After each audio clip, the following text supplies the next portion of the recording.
listeners from every dimension, every point in the galaxy, every twinkling light up in the sky. You are listening to The Hour of Truth. My name is Monroe, and I'm here to give you the truth. Listening to Gardening Public Radio.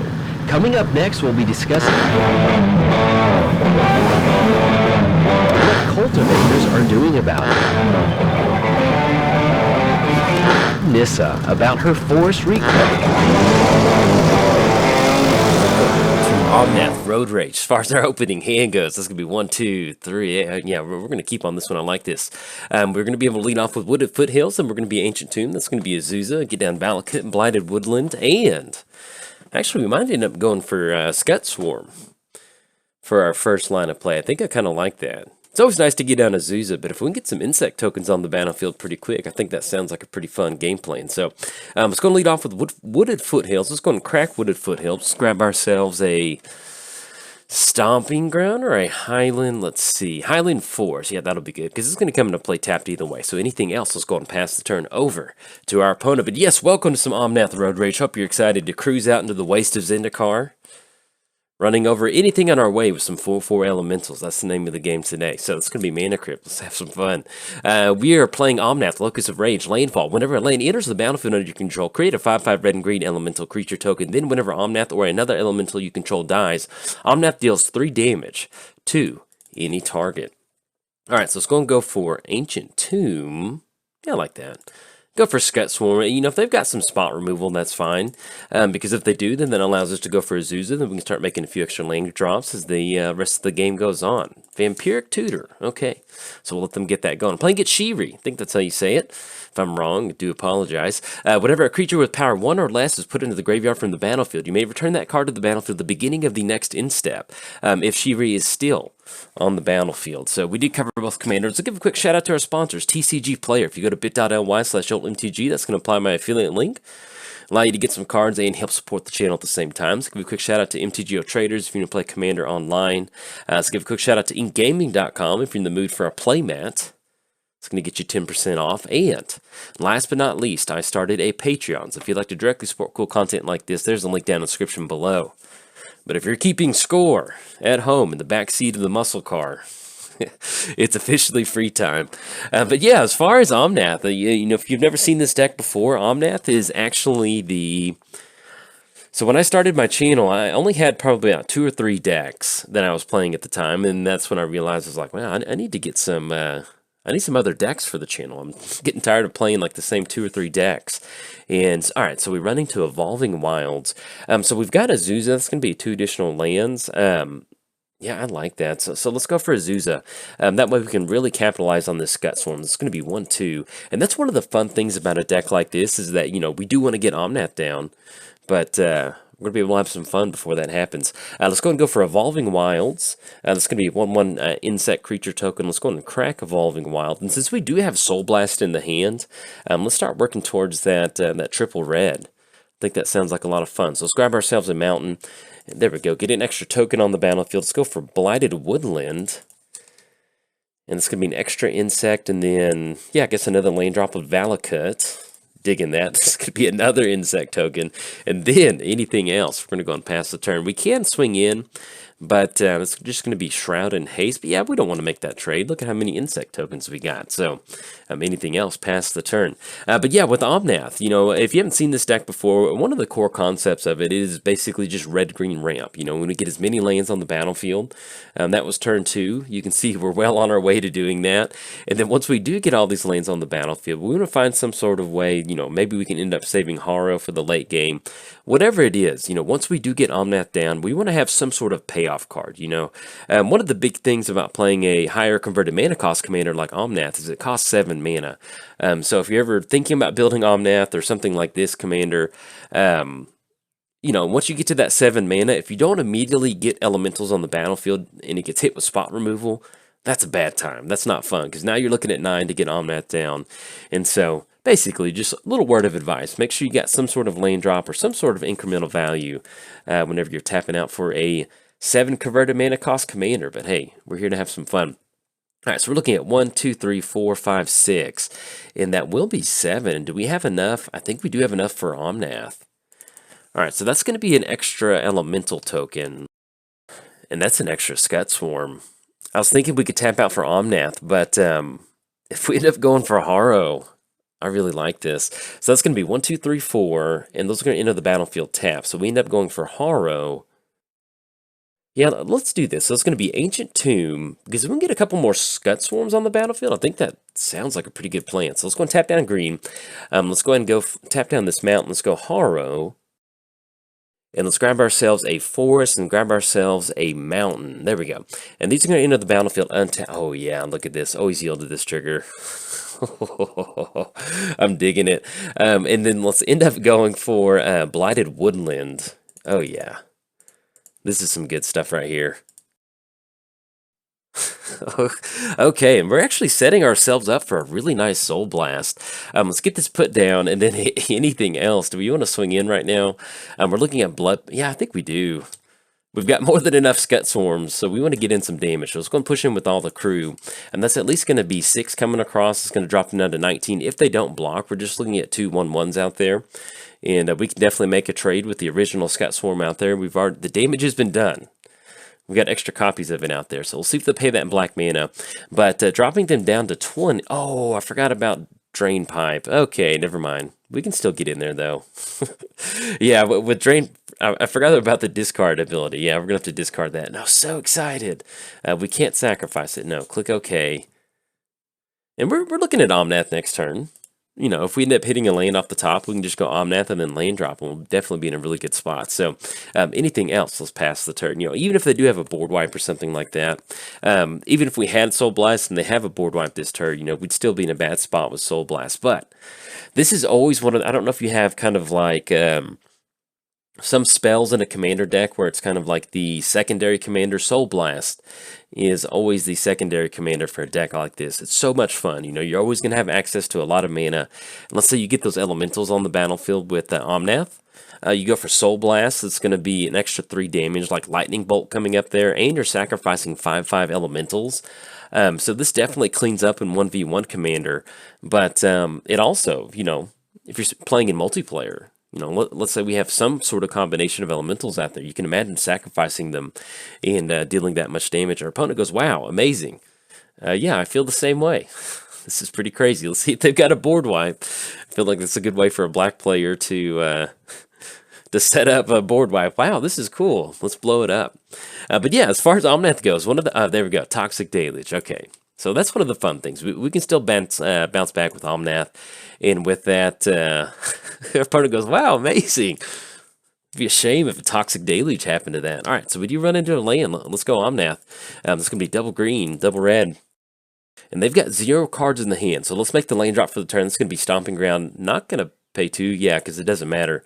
And that is going to be a 5/5 elemental. So anything else past the turn. But yeah, outside of the kind of elemental aspect we are going for, we're setting it up to where we can end up with just this board state that is very hard to deal with. You know, even if they're going to end up going for a board wipe.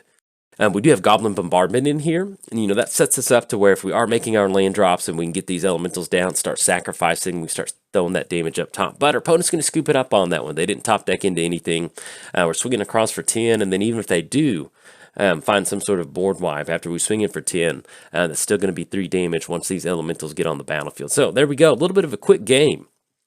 But it feels good to get that going after not playing Omnath Road Rage for so long. So anyway, welcome to Omnath Road Rage. As far as our opening hand goes, yes, we will keep on this one. We've got a dual land, we've got a mountain and a forest, we've got Elvish Mystic, Worldly Tutor, a little bit of Value Town with Titania, and some wonderful ramp to get us to Omnath with Gilded Lotus. And we're playing against Shirei again.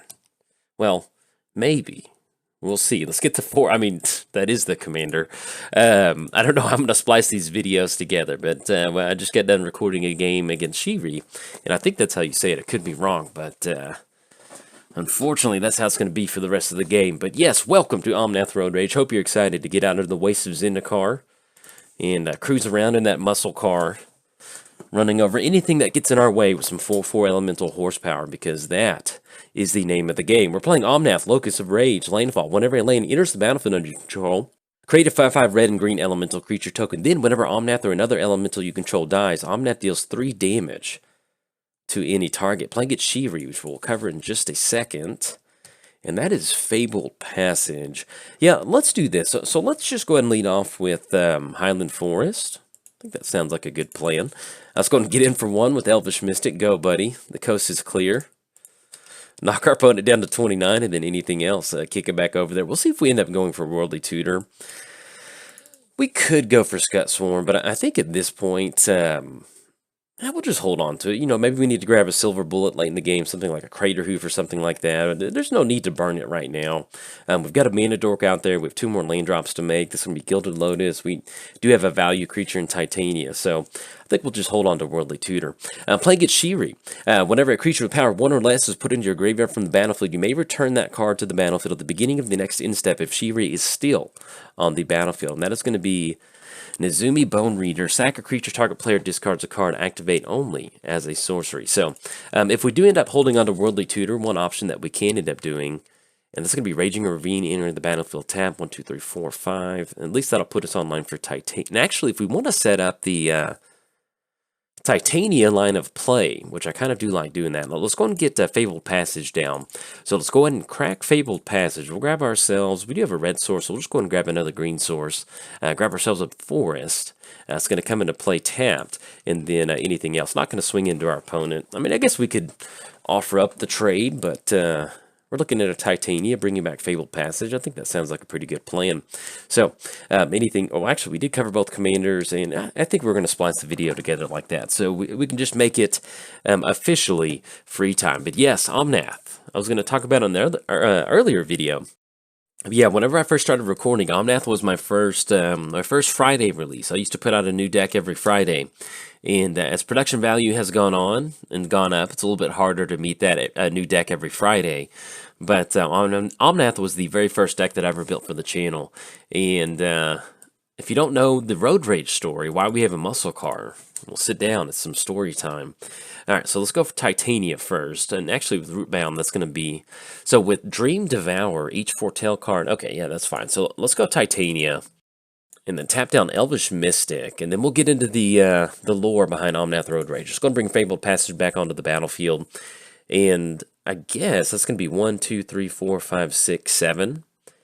We can tap out for Omnath next turn, but we might end up going Gilded Lotus. That way we have a little extra kind of real estate. So let's do this. Let's just go and crack Fabled Passage. Ooh, yeah. Let's get that Titania trigger. Get that Elemental on the battlefield. Let's go and grab ourselves a Forest. I think that'll work out. And then, anything else we'll pass turn. Might end up going for Worldly Tutor.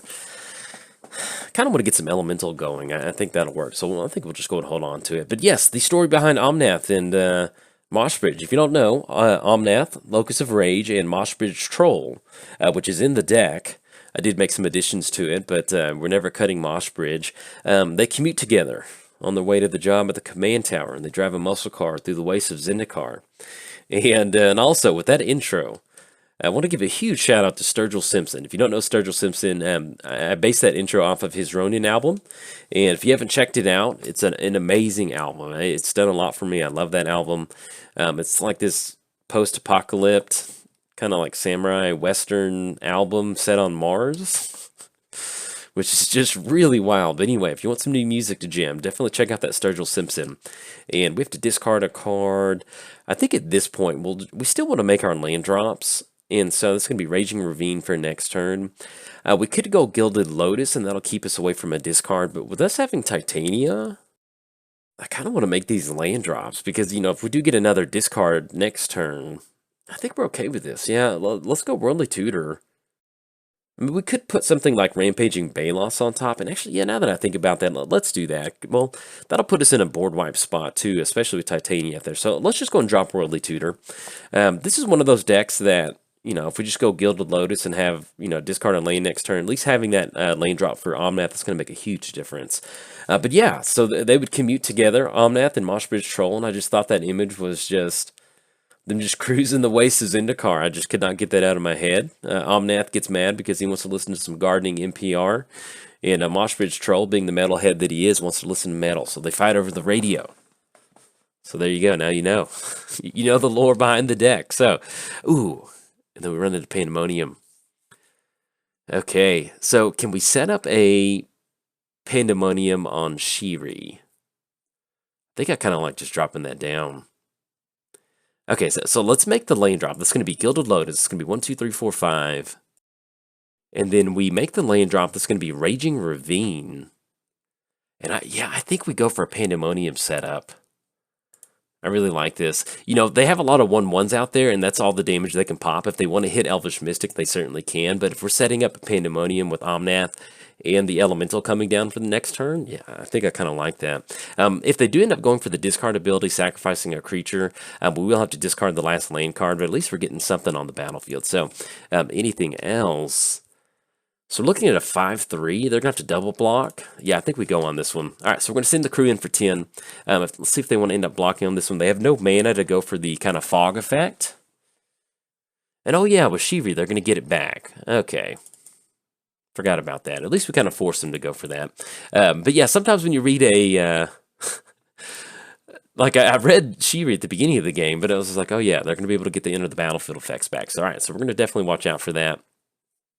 And that is going to be, oh man, I think we goofed up. They're going to get that creature back, and I think that's going to get rid of Titania. No, excuse me, that's just going to be a 1. Okay, so we're in a good spot. So that's going to be Pandemonium trigger. That's going to drop Titania down to a 5/3, and we're going to be good on that. So, and they pop Elvish Mystic. So anything else is going past the turn. Yeah, sometimes it's when you're delivering commentary and you're trying to, you know, flesh out lines of play and be entertaining at the same time. It's like you read the commander and then that interaction just doesn't sit in my head. And I'm like, okay. And then we see it in action. I'm like, okay, yes, that's what we need to watch out for. So we'll see what they've got. They've got 2 cards in the hand. Even if we're looking at a board wipe, it's not the end of the world because we're looking at Omnath coming down that's going to pop Shirei. And that'll at least kind of get rid of that value effect, and that'll put it back at 7 mana. And they'll have to tap out for that. So... I still like having Pandemonium on the battlefield. All right, so they're going to be able to return Dream Devourer back onto the battlefield. And that's going to be 2 damage. You know, if they wanted to, they could start sending this up top because we are sitting at 5/3s. But it wouldn't be the end of the world with that. So ooh, there we go. Drawing the Ancient Tomb. Okay, so let's go Omnath. And I think we take care of Shirei first. That's going to be the best bet. So let's go triple red on this one. Let's go double green. So we're going to get Omnath onto the battlefield. It's going to be a Pandemonium trigger targeting Shirei. And unfortunately, they've got spot removal. Since the Pandemonium trigger's on the stack, we're not going to be able to do anything with it. But it looks like they don't because Shirei's going to go back to the command zone. Let's go Ancient Tomb. That's going to be a 5/5 Elemental. And I think at this point, we're just going to go ahead and pop Bone Reader. Yeah, I like that because it's going to get rid of Bone Reader. And it's going to, yes, definitely want to use that ability. And then let's go and swing in with a 5/3. We're going to have 10 coming across. We just really want to get rid of that sacrifice effect. You know, having Nezumi keep coming back and making us discard, if we do want to hold on to something, it'll make us a little bit hard to, you know, if they can discard something, it's going to make us discard, it's going to make us hard to hold on to it. So there we go. Drop our opponent down to 20, and then anything else will pass the turn. So at this point, if they do end up going for a board wipe, we do have Omnath on the battlefield. That'll be 9 total mana. 1, 2, 3, 4, 5, 6, 7, 8, and then we're going to have 11 total mana. So we're at least going to be able to bounce back from that with an Omnath cast. And this could be Decree of Pain. Yeah, they're going to get it. At least we still cash in some Omnath triggers. Oh, look at that. Look at that value. So that's going to be Omnath triggers up top. That's going to be 12 total damage. And since they did fix the Commander Death trigger, makes it that much even better. So let's go and always yield to this. Always yield to that. There we go. That's going to drop them down to 8. And then we end up going from the Omnath cast. That's going to be 10 total damage. Or no, excuse me. That's just going to be 5 total damage. But then if they get rid of Omnath, then we got a 3 damage lightning bolt to send up top, so I think we're going to be in a pretty good spot on this one. So even if we don't have a lane drop to follow up with Omnath, it looks like we're going to be able to take advantage of Pandemonium. But also, yeah, that is that's the name of the game with Road Rage, is having these enter the battlefield effects. They are so good. So let's get to Omnath back onto the battlefield. And we are 1 away from a Realms Uncharted, but with this 5 damage entering, oh, this is a thing of beauty. So let's target our opponent. That's going to put them down to 3. And yes, we will definitely use that ability than anything else, pass it back over there. So yeah, if they've got spot removal, board wipe, we're going to be able to get that last damage on the stack. If not, we're going to be able to swing in, have some fun. At the very least, we've got Realms Uncharted, so that'll force a couple lands into our hand, a couple lands into the graveyard, and that'll be a couple more Pandemonium triggers. But yeah, this is exactly what you want to see with Omnath Road Rage. You want to get down Omnath, just get him in spots where you get your life total down so low that even if they do try to go for a board wipe, you're going to have that damage, that Road Rage trigger happen. So there we go. Hope you enjoyed cruising around the Wastes of Zendikar, and if you enjoyed the video, like and subscribe. Thanks. Bye.